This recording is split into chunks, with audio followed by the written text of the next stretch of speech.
Hi guys! Good day. So ako po si Christian Harris Acta, owner po ng Predator Helmet Pilipinas. So ito po yung mga Predator helmets natin. As of now, ito po yung available natin.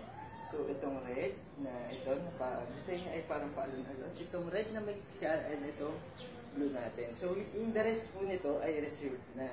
So kanina po, may inisa na po tayong out, ganitong design din po for delivery. So nag-inquire siya about mga around 12 noon. And syempre, kami naman, kung gusto ko kunin niya na, go na agad. So now for shipping na po itong dalawang tot na rin.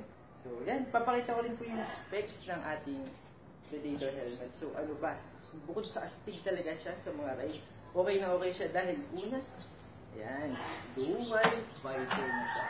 So kung halimbawa madilim, hindi itataas natin, clear lens lang siya. So yan. So kapag masyado namang maliwanag, pwede natin ibaba yung visor niya.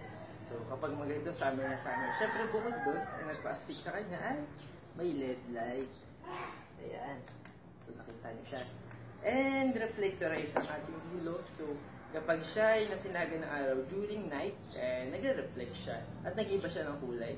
So for inquiries, pwede niyo po kami i-message sa aming Facebook page or mag-text or tawag po sa 0935-2610-384. So again, 0935-2610-384. So ayan po, so mag-ingat po tayo sa mga alam nyo na, mga hindi legit seller na nagpapanggap at nang loloko. So sa atin po, legit lang po tayo. Hindi po tayo tumatanggap ng payment through smart padala. So ang payment po natin ay through LBC, Palawan Express, Western Union, Cebuana Luwiller, or kahit anong money transfer na kailangan ng valid ID bago maklaim ang payment. So, before naman po ang matapos ang ating transaction, ipe-present din po namin sa inyo ang ating mga valid ID together with our complete address and all of our details. So, to make sure na safe po ang ating transaction. So, yun lamang po. Thank you and God bless you.